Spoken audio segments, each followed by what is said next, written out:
The site of the 2018 Big South Conference Baseball Championships. I'm Rick Watson, joined by Matt Warner. And Matt, the number 2 and number 7 matchup lead us off here today in game number 1. The High Point Panthers having the best season they've had under Craig Cozart, and the number 7 seed Charleston Southern had to play very hard at the end of the season just to get here, winning 3 of their last series, 2 out of 3 over the weekend against UNC Asheville. Yeah, 2 teams that probably have different mindsets coming into this tournament. High Point, they've got their goal of let's win the thing. First ever time to win the championship. That's what their goal is. And for Charleston Southern, first time they've been in the postseason since 2015.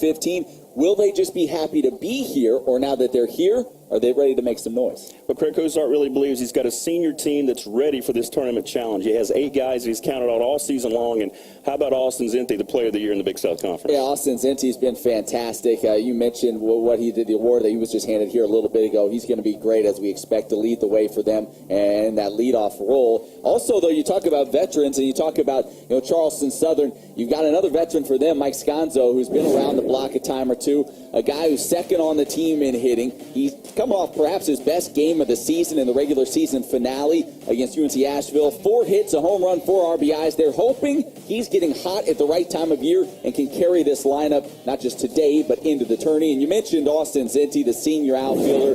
319 batting average, that's good. But since March 17th, 355. He has really been on a tear. He's hitting 6 straight. And again, great table setter for this lineup. Well, and for the High Point Panthers, you see the man warming up right now is second, who made the play on over to Woodard for the first out here in the CSU 5th.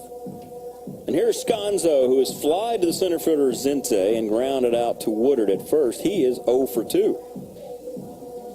Boy, and if I'd have told you the Bucks are going to start with an 0 for 5 spot for Maggio and Sconzo, where would they be on the scoreboard? You'd probably say, I don't know. You expect those guys to be kind of the guys producing the runs there in the top part of that lineup, and they've been held in check thus far, but you've seen other guys step up and make some plays, including in the 8th spot, Hortman. This ball is hit well out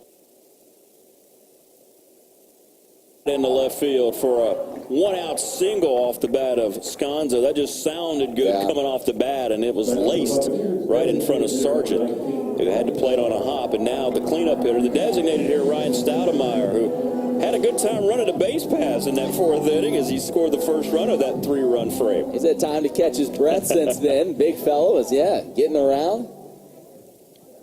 The Bucks now with 7 hits off of High Point pitching.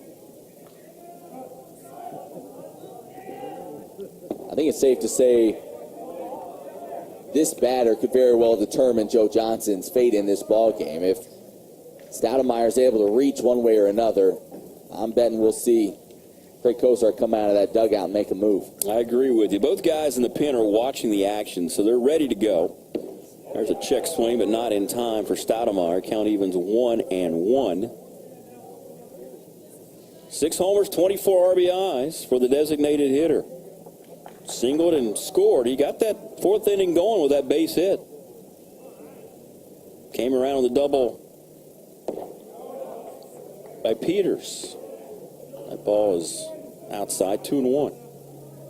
Well, High Point has turned 52 double plays this year. So they won a game they've turned, and that's gotten them out of a lot of trouble. That's kind of something that can give you a little confidence as a pitcher. You're Joe Johnson right now, knowing I just got to get him to hit something on the ground, and I can trust my defense to roll it up and get me out of this. Stoudemire had a home run rip. Fouled it back, though, over the screen, 2-2.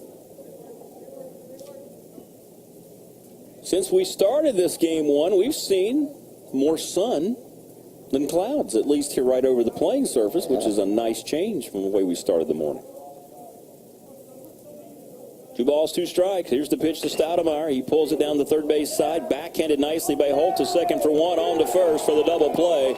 And that's beautifully done there, the double play. 5-4-3, as good as you're going to see it. Travis Holt down that line with the backhand.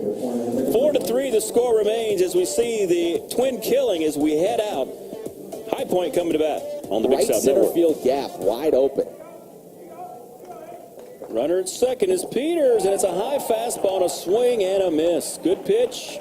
Maggio saw one that he liked at the letters, but a little bit late. And that's a big second out here as we see it again. And that pitch is going to get just by him as he started the cock of that arm, and here comes Sconzo, who's 1 for 3. Well, who else do you want up, really, if you're Charleston Southern? You've got your senior, you've got one of your leaders on this team, Mike Sconzo. He's swinging it well coming in. Already has a hit here today in his last at bat. This is the guy you want in big situations late in the game. Over. Well, where was that? That was over, called ball. 1-0.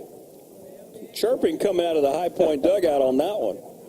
Sconzo, 303 average, 23 RBIs on the season. Good look at the senior, waving the bat through the zone. Knows he has a big opportunity here to extend the lead. Rips this one the other way. 1 ball, 1 strike. Yeah, trying to go that direction. Again, second baseman kind of pulled over a bit, so wouldn't take much to roll one through the right side.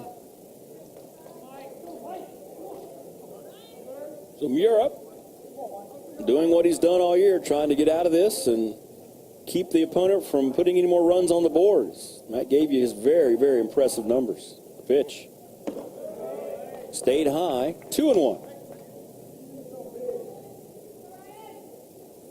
Now, Murrah has a much better reliever's goatee. See there? That's got the kind of, a little bit of extra growth on it. Listen, I know the all-conference team was announced. Hyatt should have been, like, honorable. There needs to be an award for the facial hair he had earlier in this ball game. Here comes the 2-1 to Sconzo, and he swings and hits it out into left field, and he's going to increase that lead to 5-3. Boy, that is a clutch 2-out RBI single off the bat of Sconzo. His first RBI of the game, and the Buccaneers lead it 5-3. And Mr. Sconzo showing you why he, as well, recognizes an all-conference performance. Well, he's our player to watch coming in for reasons like this. He came in swinging it well, 4 hits in his last regular season ball game. He's a veteran. He's been around a long time. He's a guy you can trust at the plate, and he comes through there. And not only that, you think about late innings, you being the first hitter you face. It's just asking for trouble, and that's what Ryan Murrah did. He plunked Josh Peters as soon as he came into the ball game, and wouldn't you know it, that ends up coming back to hurt him as Charleston Southern does a great job of manufacturing a late run. Sconzo hasn't run all year. He hasn't attempted a stolen base, so you think he's pretty safe over there as Stoudemire stands in. He's got a single in 3 tries. Down a strike, throw over, chases Sconzo back to the bag. 5-3, the Bucks. They trailed 3-1. They've tallied 4 unanswered runs to surge ahead of the number 2 seed. Pitch bounces away. 2 balls and 1 strike. How many folks around the Big South, how many coaches of other teams here are suddenly checking in on this game a little more close? Everybody says, oh, we just worry about us. But you see a score like this, late innings, a 2 seed trailing, everybody's paying attention. Checked his swing, cost him strike 2.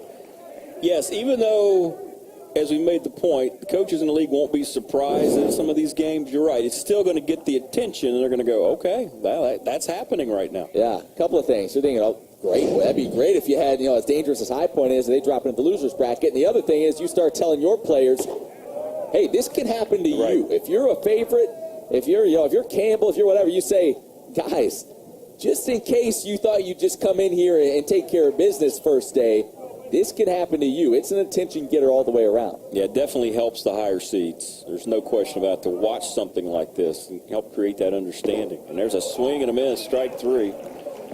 But for the High Point purposes, it comes 1 batter too late. A big insurance run off the bat of Sconzo with the single. 5-3, 7th inning stretch time here on the Big South Network.